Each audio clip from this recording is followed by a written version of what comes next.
نبی اکرم صلی اللہ علیہ وسلم نے ایک ارشاد میں بات یہ کہی ہے، حدیث ہے متواتر درجے کی، یعنی جس کا انکار ناممکن ہے، کوئی اس کو ضعیف نہیں کہہ سکتا، اس میں ہے من کذب علی متعمدا فلیتبوأ مقعدہ من النار، جو شخص جان بوجھ کر مجھ پر جھوٹ بولے وہ اپنا ٹھکانہ جہنم بنا لے۔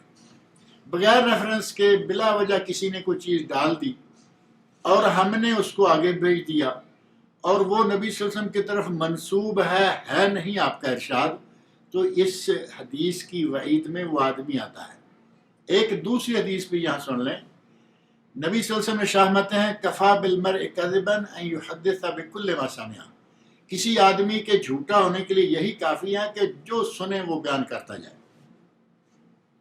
غلط سنا اسی طرح آگے بھیج دیا، صحیح سنا اسی طرح آگے بھیج دیا، کوئی تحقیق نہیں، کوئی تفتیش نہیں، کوئی تمحیص نہیں کہ میں چیک کر لوں، کچھ نہیں۔ ایسے آدمی کو نبی صلی اللہ علیہ وسلم نے جھوٹا قرار دیا ہے۔ کفا بالمرء کذبا، کسی کے جھوٹا ہونے کے لیے یہی کافی ہے۔ کیا کافی ہے؟ یحدث بکل ما سمع، جو سنے وہ بیان کر دے، حالانکہ اسے چاہیے جو سنے اس میں سے صحیح چیز آگے بیان کرے، غلط چیز کو روک دے۔ اگر تردید نہیں کر سکتا تو کم از کم اپنے پاس روک لے۔ اب غلط میسج آیا، ہزاروں کو آگے بھیج دیا، ان ہزاروں کو اگر گمراہ کرتا ہے تو یہ ذمہ دار ہوگا جو بڑی شیخی میں آ کر اس میسج کو شیئر کر رہا ہے۔ لہذا میسج شیئر کرنے والوں کو بھی اپنی ذمہ داری پوری کرنی چاہیے۔ نیٹ بہت مفید ہے لیکن یہ نقصان دہ بھی اس سے زیادہ ہے۔ اگر صحیح کام لیں گے تو بہت مفید، اور غلط کام لیں گے تو بہت ہی مضر، بہت ہی نقصان دہ ہے۔ اگر ہر شخص اپنی ذمہ داری پوری کرے، صحیح طریقے سے رہے، صحیح طریقے سے چلے، صحیح میسیجز آگے بھیجے اور صحیح پر عمل کرے تو انشاءاللہ تعالی خیر ہے۔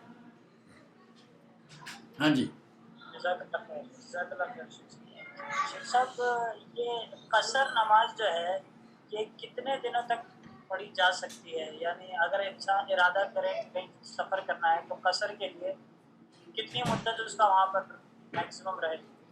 قصر کے لیے دو چیزیں ہیں، ایک ہے مدت اور ایک ہے مسافت۔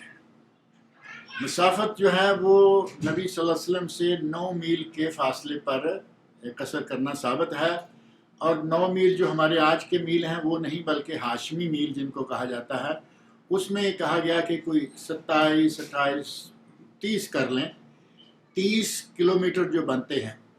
اگر کسی کا سفر 30 کلومیٹر سے زیادہ ہے، اور یہ زیادہ کب شروع ہوگا یا پہلا کلومیٹر کہاں سے شروع ہوگا؟ جہاں اس کے شہر کی یا گاؤں کی حدود ختم ہو جائیں۔ گاؤں کی حدود تو کیا ختم ہوگی، گاؤں تو ویسے بھی 1 کلومیٹر کے اندر اندر ہی ہوتے ہیں۔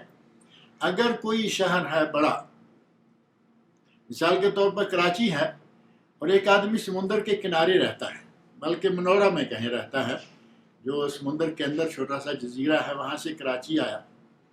اب کراچی سے نکل اسے پنجاب کی طرف اگر آنا ہوگا تو کراچی کا طول اور عرض جو لوگ جانتے ہیں ان کو معلوم ہوگا کہ وہ تو اتنا لمبا طول عرض ہے کہ 30 کلومیٹر اس کے اندر اندر ہی پورے ہو جاتے۔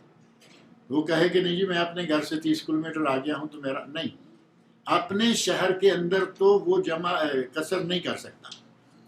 رہا معاملہ اپنے شہر کی حدود، جو میونسپلٹی حدود ہوتی ہیں، جو شہر سے بھی تھوڑا باہر جا کے ہوتی ہیں، وہاں سے آغاز ہوگا سفر کا، اور اس سے آگے اگر 30 کلومیٹر کم و بیش ہے اور اس سے بھی کہیں آگے جانا ہے تو اپنے شہر کی حدود سے نکلنے کے بعد وہ قصر کر سکتا ہے۔ بعض اہل علم نے 4 برید یا 48 کلومیٹر جو 40 میل یا 70-80 کلومیٹر بنتے ہیں، اگر یہ بھی لے لیا جائے نا تب بھی ہمارے یہاں بڑی عجیب بات ہے کہ 30 چھوڑا، 70 چھوڑا، دمام سے لے کے مکہ مکرمہ اور مدینہ منورہ تک 1400 کلومیٹر لمبا سفر، 1500 کلومیٹر کے قریب بنتا ہے۔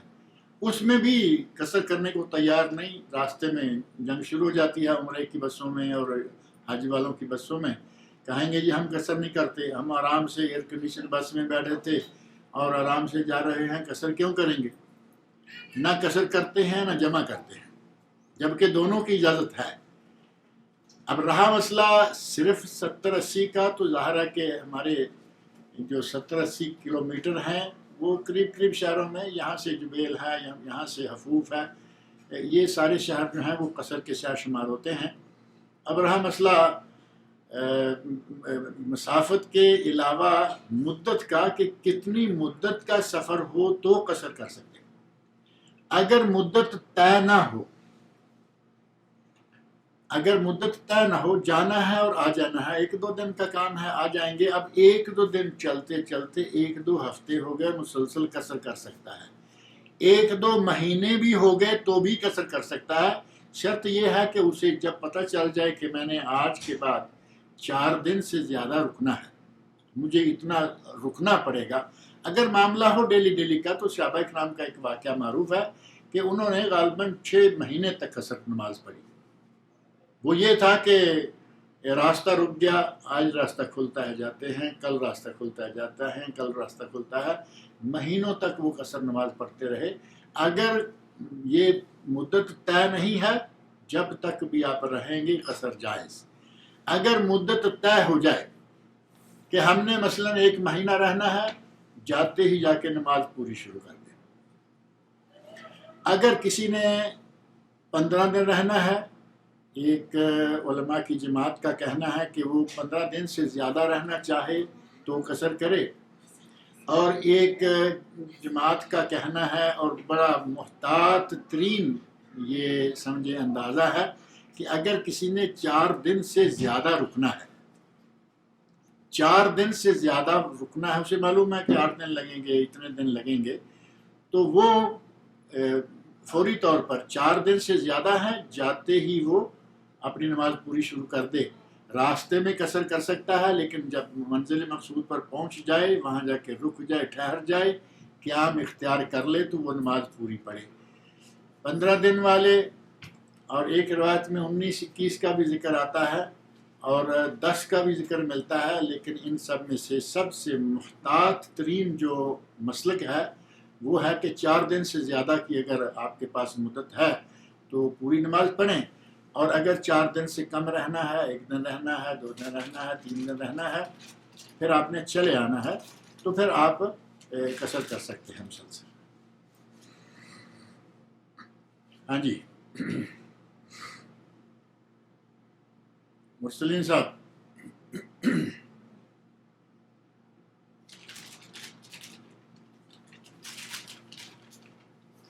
کیا بات، ہمارے ہوسٹ تو نہیں غائب ہو گئے؟ ارے وہ میوٹ ہوا تھا، معذرت۔ کوئی آواز بات، آ رہی ہے اب؟ ہاں بھی آ رہی ہے۔ شیخ صاحب، یہ ایک سوال ہے کہ بدعت کی وضاحت کریں۔ کیا یہ صرف اجتماعی عمل پر ہوتا ہے یا انفرادی عمل پر بھی ہوتا ہے؟ مثلا اگر کوئی شخص اپنا کوئی کام کرتے ہوئے کسی مسنون ذکر کو بار بار پڑھے، اور یا کوئی بھی کام سواری پر ہو یا آفس میں ہو، وہ کوئی ایک ذکر بار بار کرے، تو کیا یہ بدعت میں شمار ہوگا؟ جو سوال کی اصل نوعیت ہے نا، کہ کیا بدعت جو ہے، پہلا تو بدعت کا تعارف، پہلی چیز ہے بدعت کا تعارف، اور دوسرا ہے کہ کیا بدعت اجتماعی طور پر ہوتی ہے یا انفرادی طور پر ہوتی ہے، اور تیسری بات ہے یہ کہ کوئی آدمی کسی ذکر کو بار بار کرے۔ پہلی بات، بدعت کا تعارف کیا ہے؟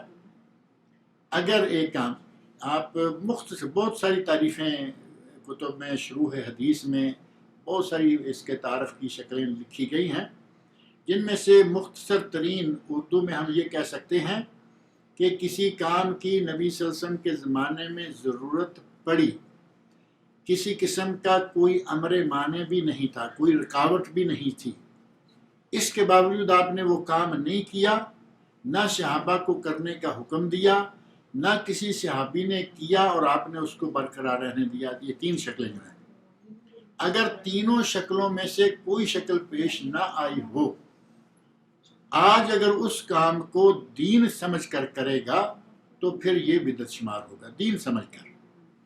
کچھ لوگ اس میں پھر بڑی بلا وجہ قسم کی کٹ حجتی کرتے ہیں، کئی لوگ تو فوری طور پر کہہ دیتے ہیں اچھا جی یہ آپ نے ہاتھ میں گھڑی پہنی ہوئی ہے، یہ گھڑی کیا ہے؟ یہ بدعت نہیں ہے. تم چشمہ لگائے ہوئے ہو، بدعت نہیں ہے. تم یہ لاؤڈ سپیکر مسجدوں میں استعمال کرتے ہو، یہ ساری چیزیں جو ہیں یہ دنیاوی باتیں ہیں، دنیاوی ضروریات ہیں. اگر ہم گھڑی کو عبادت سمجھیں کہ یہ عبادت ہے تو ظاہر ہے کہ نہیں ہے، عبادت نہیں ہے. اگر کوئی آدمی گاڑی میں بیٹھتا ہے، گاڑی اس کو اللہ تعالیٰ نے کار دی ہے اپنی اور وہ اس میں بیٹھتا ہے، کہیں گے جی نبی پاک نے تو گاڑی بھی نہیں استعمال کی، نہ کسی کو کرتے دیکھا، اسے برقرار رکھا، نہ استعمال کرنے کا حکم. تو یہ ساری جو ہیں یہ کٹ حجتیاں ہیں. کسی کام کو دین اور شریعت سمجھنا جو کہ نہ نبی صلی اللہ علیہ وسلم نے کیا، نہ کرنے کا حکم دیا، نہ کرتے ہوئے دیکھ کر برقرار رکھا. اور خلفۂ راشدین کے عہد مبارک میں بھی وہ کام نہیں رہا. خلفۂ راشدین کا ذکر میں اس لیے کر رہا ہوں کہ نبی اکرم صلی اللہ علیہ وسلم کا ارشاد ہے علیکم بسنتی وسنت الخلفاء الراشدین المہدیین من بعدی عضوا علیہا بالنواجذ. نبی صلی اللہ علیہ وسلم فرماتے ہیں کہ تم پر میری اور میرے خلفۂ راشدین کی جو میرے بعد آئیں گے ان کی سنت مضبوطی سے پکڑ لینا ضروری ہے. خلفاء الراشدین المہدیین من بعدی، اور فرمایا عضوا علیہا بالنواجذ، ان پہ اپنے دانتوں سے جیسے کسی چیز کو پکڑ کے کس کے رکھ لیتے ہیں اس طرح مضبوطی سے ان پہ قائم رہنا. اس حدیث میں خلفاء راشدین کی سنت کو نبی صلی اللہ علیہ وسلم نے سنت قرار دیا ہے. لہذا اگر کوئی عمل ان کے زمانے میں بالاجماع ہوا اور کسی صحابی نے اس کی مخالفت نہیں کی تو وہ بھی سنت ہے، وہ بھی کرنا چاہیے. یہ ہو گیا سنت. اور ان دونوں خلفاء راشدین سے اور نبی اکرم صلی اللہ علیہ وسلم سے کوئی چیز ثابت نہیں ہے. اب اس کو شریعت سمجھ کے کریں گے. اس کی بہت ساری مثالیں موجود ہیں ہمارے سامنے. ابھی ماہ ربیع الاول میں بہت ساری چیزیں آ جائیں گی. ابھی اس محرم کے مہینہ میں کوئی یہ عاشورہ ہی نہیں، پورا محرم اور پورے 40 دن بہت ساری چیزیں ایسی آئیں گی جن کا شریعت میں کوئی ثبوت نہیں، بلکہ الٹا ان کے خلاف. جیسے میں نے ابھی درس میں ذکر کیا، نبی صلی اللہ علیہ وسلم نے ان کے خلاف منع کیا، ہمیں ان کے خلاف حکم دیا.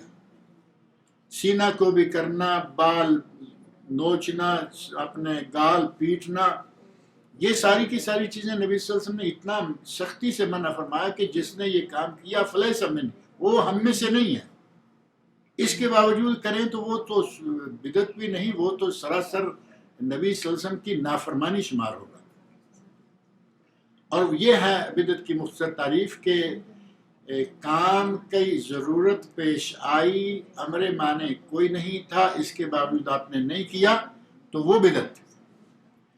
اب رہا مسئلہ یہ کہ وہ بدعت جو ہے کیا اجتماعی ہوگی یا انفرادی ہوگی. اس سوال میں مجھے کوئی ایسی بات سمجھ بھی نہیں آئی کہ یہ کیا پوچھا گیا، انفرادی اجتماعی والی بات. اجتماعی اگر پوری جماعت کر رہی ہے وہ کام تو پوری جماعت کا اجتماعی عمل بدعت شمار ہوگا، جیسے ماہ محرم میں ہوتا ہے، ربیع الاول میں ہوتا ہے، اور باقی کئی مہینوں میں کئی کام ہوتے ہیں. اور اسی طرح انہی کاموں میں سے کوئی کام ہے کہ آدمی اکیلے کرتا ہے تو بھی وہ بدعت ہوگا. اکیلا کرتا ہے، دین سمجھ کر کرتا ہے، شریعت سمجھ کر کرتا ہے، اور وہ اجر و ثواب کی نیت سے کرتا ہے تو وہ بھی بدعت ہوگا. یہ بدعات کی مختلف شکلیں ہیں. اب رہا مسئلہ تیسرا سوال جو بنتا ہے آپ کے سوال سے کہ اگر کوئی آدمی کسی ذکر کو مسلسل کیے چلا جا رہا ہے، اگر وہ ذکر ثابت ہے کہ اس کا کسی خاص وقت کے ساتھ تعلق نہیں ہے، مسلسل کرے کوئی عرض نہیں. اب قرآن کریم کی تلاوت کسی وقت کے ساتھ مقرر نہیں، مسلسل کرے.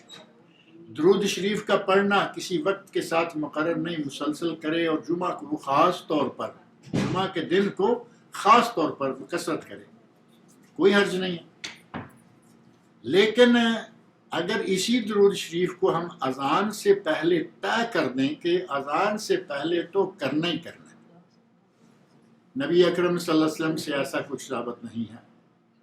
نبی اکرم صلی اللہ علیہ وسلم کے مؤذن تھے حضرت بلال بن رباح حبشی رضی اللہ تعالیٰ عنہ، ثابت نہیں ہے. حضرت ابو محذورہ رضی اللہ عنہ مؤذن تھے، یہ بات ثابت نہیں ہے. ایک تیسرے صحابی مؤذن تھے، یہ چیز ثابت نہیں ہے. اب اگر کوئی اس کی پابندی اسی جگہ پہ یہ درود پڑھنے کو طے کر لے گا تو یہ بدعت ہو جائے گا، یہ ثابت نہیں ہے. اور اس بات کو باقاعدہ علماء احناف جن کے یہاں یہ مروج ہے، انہی علماء میں سے بعض اداروں کے فتوے موجود ہیں اور ہمارے پاس ریکارڈ میں ہیں، اور ہم نے اپنی بعض کتب میں ان کا حوالہ دے کے ذکر بھی کیا ہے کہ یہ تو ویسے بھی سپیکری درود ہے. جب تک یہ سپیکر نہیں آئے تھے کبھی سننے میں نہیں آتا، سپیکر آ گئے. اب ہمارے مؤذن حضرات جو ہیں، امام مؤذن جو بھی اذان دیتے ہیں پہلے وہ اپنا گلا دروشی پر ہی صاف کرتے ہیں اور اس کے بعد اذان شروع کر دیتے ہیں. جب تک سپیکر نہیں آئے یہ درود نہیں ہوا کرتا. اسی طرح ایک دو نہیں، بہت ساری چیزیں ایسی آ گئیں. جب تک سپیکر نہیں تھا یہ درود نہیں تھا، جب تک یہ واٹس اپ، فیس بک اور یہ وہ نہیں تھے تب تک جمعہ مبارک نہیں تھا. آپ دیکھتے ہوں گے، سنتے ہوں گے، پہلے کبھی کسی نے ایسا نہیں کہا جی جمعہ کی مبارک. اب جب سے فیس بک آ گئی، یہ واٹس اپ آ گیا، اور یہ اور وہ میڈیا نے جب سے جنم لیا ہے تب سے جمعہ مبارک بھی سامنے آ گیا. اور اسی طرح کی بہت ساری اور چیزیں ہیں. سال نو مبارک یہ بھی ان میں سے آتا ہے. نئے سال کی مبارک دینا بھی ثابت نہیں ہے. ایک دعا ہے، اس دعا کے بارے میں بعض علماء نے کہا کہ صحیح ہے، بعض نے کہا نہیں ضعیف ہے، اور بعض اہل علم نے تحقیق کر کے بتایا کہ جو بڑی مشہور و معروف روایت ہے جس کا حوالہ دیا جاتا ہے معجم طبرانی اوسط کا، وہ روایت ضعیف ہے. حتیٰ کہ علامہ البانی رحمۃ اللہ علیہ نے بھی اسے ضعیف قرار دیا. لیکن ہمارے بعض دیگر علماء نے کہا کہ علامہ البانی رحمۃ اللہ علیہ نے اس حدیث کو، اس سند کو ضعیف قرار دیا. وہ سند واقعی ضعیف ہے. لیکن ایک اور کتاب ہے، اس کتاب میں یہ حدیث موجود ہے. ابو القاسم کی کتاب ہے صحابہ کرام کے بارے میں، اس میں یہ حدیث موجود ہے. تو اس میں کہا گیا کہ یہ سند جو ہے یہ قابل اعتماد ہے، اس کو قبول کیا جا سکتا ہے. بہرحال اس کا تعلق دعا سے ہے، یعنی اگر کوئی دعا کرے. اور ایک چیز اور، ایک تو یہ کہ وہ مبارکباد دینے سے کوئی تعلق نہیں رکھتی وہ حدیث. دوسرا یہ کہ اس کا صرف سال نو کے ساتھ ٹانکا لگا دینا یہ بھی نہیں. اس حدیث میں سال اور مہینہ، نیا سال شروع ہو، نیا مہینہ شروع ہو، دو اوقات ہیں. یعنی نیا مہینہ 12 مرتبہ شروع ہوگا. نیا سال تو سال میں ایک مرتبہ ہے، نیا مہینہ سال میں 12 مرتبہ شروع ہوگا. تو نئے مہینے نئے سال کے موقع پر صحابہ کرام وہ دعا مانگا کرتے تھے. اگر کوئی اس مختلف فی روایت کو لیتے ہوئے دعا کرتا ہے جائز، لیکن مبارکباد دیتا ہے کوئی ثبوت نہیں ہے اس بات کا. سال نو مبارک، جمعہ مبارک، تو یہ چیزیں جو ہیں یہ جس طرح سپیکری درود ہے سپیکر آنے سے شروع ہوا، اس طرح یہ مبارکیں ہیں جو کہ واٹس ایپ وغیرہ آنے سے شروع ہوئی ہیں. اب رہا مسئلہ یہ کہ کوئی ذکر ہے واقعی سبحان اللہ، الحمدللہ، اللہ اکبر، لا الہ الا اللہ، مثلا 24 گھنٹے کرے، کام کرتے ہوئے کرے، لیٹے ہوئے کرے، بیٹھے ہوئے کرے، جب کرے گا کوئی حرج نہیں ہے. بلکہ نبی صلی اللہ علیہ وسلم ارشاد فرماتے ہیں کہ جس نے یہ کہا سبحان اللہ والحمدللہ ولا الہ الا اللہ واللہ اکبر، 4 کلمے ہو گئے نا، سبحان اللہ والحمدللہ ولا الہ الا اللہ واللہ اکبر. آپ نے فرمایا مجھے ساری دنیا سے زیادہ پیارے یہ کلمے ہیں. اور بعض روایت میں یہ بھی ہے کہ جو آدمی ان میں سے جہاں سے شروع کر لے، یعنی سبحان اللہ پہلے کہے، الحمدللہ پہلے کہے، اللہ اکبر پہلے کہے، لا الہ الا اللہ پہلے کہے، کوئی حرج نہیں. اب ان کے لیے کوئی وقت مقرر نہیں ہے، کہتے رہیں، مسلسل کہتے رہیں، یہ بدعت شمار نہیں ہوگا. نبی صلی اللہ علیہ وسلم ارشاد فرماتے ہیں کلمتان خفیفتان علی اللسان ثقیلتان فی المیزان حبیبتان الی الرحمن سبحان اللہ و بحمدہ سبحان اللہ العظیم. صحیح بخاری شریف کی آخری حدیث یہ ہے. 2 کلمے میزان میں، میزان حسنات میں بھاری، زبان پر آسان، اللہ کو بہت پیارے، سبحان اللہ و بحمدہ سبحان اللہ العظیم کہتے رہیں، مسلسل کہتے رہیں، کوئی حرج نہیں، یہ بدعت شمار نہیں ہوگا۔ یہ چیزیں نبی صلی اللہ علیہ وسلم سے ثابت ہیں۔ اگر کوئی چیز مطلق ثابت ہے تو اس کو مطلق رکھیں، مقید نہ کریں، جیسے کہ درود شریف کو مقید کر دیا گیا وہاں۔ اسی طرح کچھ اور چیزیں بھی ہیں جن کو مقید، صدقہ مقید کرنا، صدقہ نبی صلی اللہ علیہ وسلم نے کہا دو، قرآن کریم میں کہا گیا صدقہ کرو، صدقات ہیں، خیرات ہیں، انفاق فی سبیل اللہ کے الفاظ ہیں، صدقہ کرو مطلقاً جب چاہے کرو۔ اب اس کو آپ ایک تاریخ پہ طے کر دیں گے کہ فلاں تاریخ کو ہی کرنا ہے، اور وہ تاریخ چاہے شیخ عبدالقادر جیلانی کے نام سے 11ویں شریف کے حوالے سے کریں، یا کسی کی وفات کے 40ویں دن کے حوالے سے، کسی کی وفات کے 10ویں دن کے حوالے سے، کسی کی وفات کے 7ویں دن، کسی کی وفات کے جیسے کسی دن کو مقرر کر کے صدقہ کریں گے، وہ صدقہ بدعت ہو جائے گا۔ اصلاً جائز ہے، اگر مطلق رہے تو اصلاً صدقہ جائز ہے، لیکن جیسے ہی آپ اس کو مقید کر دیں گے تو پھر وہ جائز نہیں رہے گا، بلکہ وہ بدعت شمار ہوگا۔ اس کو مقید کرنے نے اس کی اصلیت سے نکال دیا۔ جی مرسلین صاحب۔ جزاک اللہ خیر، جزاک اللہ خیر شیخ صاحب۔ سر یہ ایک سوال ہے کہ بچوں کے کھلونے یعنی گڑیا وغیرہ اگر نماز پڑھتے ہوئے سامنے ہوں تو کیا اس سے نماز باطل ہوگی ہے کیا؟ یہ سوال بڑی اچھی بات ہے کہ چونکہ یہ بچوں کے اور گھروں کے اندر بہت پیش آنے والا مسئلہ اور پیش آنے والا سوال ہے۔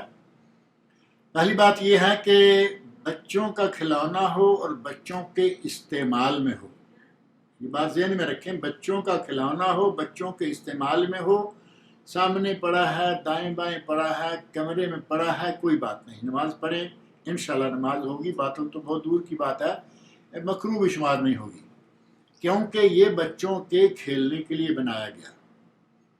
لیکن اگر وہ کھلونا بچوں کی کسٹڈی میں نہیں ہے بلکہ وہ بچوں کی ماں نے سنبھال کے شیشے کے بہترین دراز کے اندر شیشے کی الماری میں لاک کر کے رکھا ہوا ہے اور بچے کو کھیلنے کے لیے ہے ہی نہیں، جس کو آج کل شو پیس بھی کہتے ہیں، وہ آپ کو معلوم ہے بھالو ہیں اور اسی طرح بہت سارے چیزیں ہیں، جانداروں کے کھلونے، گڑیا، بھالو، یہ وہ اگر بچوں کے ہاتھ میں ہے تو آپ کو معلوم ہے بچے اس کے ساتھ کیا اثر کریں گے۔ اس پہ تو یہ کبھی آدمی تصور بھی نہیں کر سکتا نا کہ بچہ اس کی عزت کرے گا، بچہ اس کا احترام کرے گا، بچہ اس کی عبادت کرے گا۔ وہ تو پڑا ہے، کبھی اس نے اس کا بازو توڑ دیا، ہم ٹوٹے ہوئے بازو نظر آتے ہیں نا، کسی کی ٹانگ ٹوٹی ہوئی ہے، کسی کا سر ہی نہیں ہے۔ اگر اس طرح کا معاملہ ہے تو کوئی حرج نہیں، ایسے کھلونوں کے کمرے میں ہونے، گھر میں ہونے سے کوئی فرق نہیں پڑتا، لیکن اس کھلونے سے جو بچوں کی اماں نے سنبھال کے اونچا شیشے کی الماری میں رکھا ہوا ہے، یہ ہے اسٹیچو، یہ ہے وہ چیز جو کہ منع ہے، اور یہ کمرے میں ہو اور یہ الماری میں رکھی ہوئی ہو تو یہ رکھنا جائز نہیں ہے۔ رہا معاملہ ہاتھ میں کھیلنے والے کھلونے، بچوں کے توڑ پھوڑ والے کھلونے، وہ چاہے ٹوٹے ہوئے نہ بھی ہوں گے، وہ رکھنا جائز ہے۔ اور کھلونوں سے کھیلنا تو بہت پرانی بات، سامنے پہلے ایک ذکر کیا روزے کے حوالے سے بھی کہ صحابیات اپنے بچوں کو روئی سے، اون سے کوئی نہ کوئی کھلونا بنا دیتی، وہ اسے کھیلتے رہتے، روزہ پورا ہو جاتا۔ ام المومنین حضرت عائشہ صدیقہ رضی اللہ عنہا جب شادی کر کے نبی صلی اللہ علیہ وسلم کے گھر آئی ہیں تو اس وقت تک بھی وہ کھلونوں سے کھیلا کرتی تھی۔ یہ بات بھی کتب حدیث میں صحیح اسناد سے ثابت ہے۔ اب کھلونوں سے کھیلنا کوئی مسئلہ نہیں، لڑکیاں خاص طور پر اور چھوٹی عمر کے بچے، لڑکے بھی کھیلتے ہیں، لیکن ان کو اتنا اٹھا کے سنبھال کے رکھنا اور وہ پھر ایسا ہو جائے گا کہ جیسے یہ انہوں نے بت رکھے ہوئے ہیں، ان کا رکھنا اس انداز میں شو پیس کے طور پر سجا کے رکھنا وہ جائز نہیں ہے۔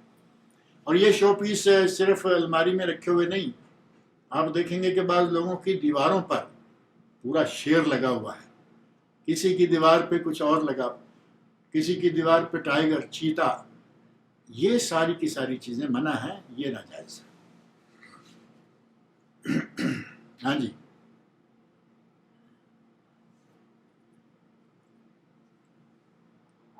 آواز آ رہی ہے شیخ صاحب؟ آ رہی ہے۔ جی سوال ایک یہ ہے کہ بچے جو ڈرائنگ وغیرہ کرتے ہیں، اگر آج کوئی آپ کے جانکاری یعنی کوئی آج آپ کے لوگوں میں سے کوئی سوال کرنے والا آپ کے ساتھ نہیں ہے لگتا ہے، یا آپ مجھے نے، میسج آیا ویسے، اچھا آپ نے لے لی ہے، ٹھیک ہے ٹھیک ہے۔ نہیں یہ میسج یہ ابھی حاضرین میں سے ہی میسج آیا ہوا ہے، وہی میں چیٹ کہہ باکس رہا ہوں کہ ٹھیک ہے، آپ خود ہی ان کے ساتھ آپریٹ کر رہے ہیں، ٹھیک ہے۔ نہیں میں اگر کوئی حاضرین میں سے سوال کرنا چاہے تو میسج کر دیں، میں ان کو انمیوٹ کر دوں گا انشاءاللہ۔ جی، سوال ہے کہ بچے جو ڈرائنگ بناتے ہیں اس میں اگر کوئی جاندار یعنی انسان کی شکل وغیرہ بنائے تو وہ غلط ہے، بچے اگر بنا رہے ہیں؟